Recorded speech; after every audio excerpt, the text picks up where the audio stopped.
২৪ ঘন্টা পার না হতেই কাজ করছে না পাইলট কার্যক্রমে চালু করা ফুয়েল পাস অ্যাপ। জ্বালানি বিভাগ বিআরটিএর সার্ভার জটিলতায় এই পরিস্থিতি সৃষ্টি হয়েছে। কিন্তু বিআরটিএ বলছে নিরাপত্তা ইস্যুতে বন্ধ রাখার পর সার্ভার খুলে দিয়েছে তারা। সরকারি দুই সংস্থার ঠেলাঠেলিতে অকার্যকর সুন্দর একটি উদ্যোগ। যানবাহন মালিকরা বলছেন ফুয়েল অ্যাপে রেজিস্ট্রেশন কিংবা লগ ইন করতে পারছেন না তারা। ফল সেই আগের মতোই চৈত্রের দাবানলে রাস্তায় ঘন্টার পর ঘন্টা তেলের জন্য অপেক্ষা। চলমান জ্বালানি সংকটের মধ্যে ফিলিং স্টেশনগুলোতে শৃঙ্খলা আনতে ফুয়েল পাস অ্যাপের পরীক্ষামূলক কার্যক্রম শুরু করে জ্বালানি বিভাগ। শনিবার রাজধানীর আসাদ গেট ও বিজয় সরণির দুটি ফিলিং স্টেশনে বাধ্যতামূলক করা হয় ফুয়েল পাস। কিন্তু বারবার চেষ্টা করেও ফুয়েল পাস অ্যাপে প্রবেশ করতে পারছেন না মোটরসাইকেল চালকরা। শনিবার রাত থেকে এই অচল অবস্থা। সকালে এটা ইনস্টল করছি, কিন্তু তারপর দেখলাম মেইনটেনেন্স চলতেছে। গতকালকে টেলিভিশনে দেখলাম যে আপনার ফুল পাস ব্যবহার করা যাচ্ছে, এখানে আসার পর আজকে বলতেছে না, ফুল পাস ব্যবহার করা যাচ্ছে না। এই যে কাজ করে না, এই যে ফুয়েল পাসের অ্যাপস অনই হচ্ছে না।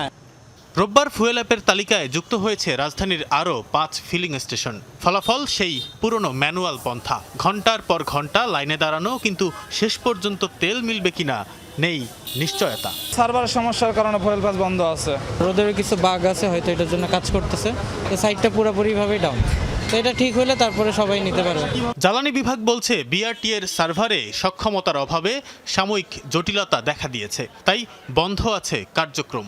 যদিও বিআরটিএর চেয়ারম্যান এই দাবি অস্বীকার করছেন। বলেছেন অ্যাপটির নিরাপত্তা নিয়ে আশঙ্কা ছিল সাইবার নিরাপত্তা বিভাগের পক্ষ থেকে, তাই সেবাটি বন্ধ রেখে পরীক্ষা নিরীক্ষা চালানো হয়। সাইবার সিকিউরিটি এজেন্সি থেকে জানাইছিল যে এখানে কিছু সমস্যা হচ্ছে, মানে সিকিউরিটি কনসার্ন আছে। সে কারণে ওনারা একটা কমিটি গঠন করে দিয়েছে। তা আমরা বলেছিলাম যে ওই কমিটি সিকিউরিটি ক্লিয়ারেন্স দিলে পরে আমরা এটা পাঠাবো। তো এখন তারা বলে দিচ্ছে যে হ্যাঁ, এখন আমরা চালাতে পারি। বিআরটিএ থেকে এটা উন্মুক্ত করে দিয়েছি। বিপিসি তাদের অ্যাপ কিভাবে চালাবে সেটা তো বিপিসির কনসার্ন।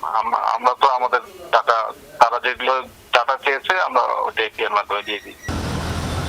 দুই সংস্থার এই রশি টানাটানির মাঝে রাজধানীর পাম্পগুলোতে দেখা গেছে তেলের জন্য হাহাকার। তীব্র দাবদাহ উপেক্ষা করে দীর্ঘ সারিতে ঘন্টার পর ঘন্টা অপেক্ষা করে তেল নিচ্ছেন চালকরা।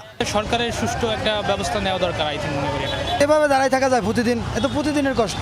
5 ঘন্টা 7 ঘন্টা এই তীব্র রোদে দাঁড়ায় থেকে এরপরে যদি বলে তেল নাই, তখন মানুষের আসলে দুর্ভোগ ছাড়া আর কিছুই নাই। তেল নিয়ে এই তেলেস্মাতি কবে শেষ হবে সেই ক্ষণের প্রহর গুনছেন সবাই। তানভীর সিদ্দিক, টিপু, যমুনা নিউজ, ঢাকা।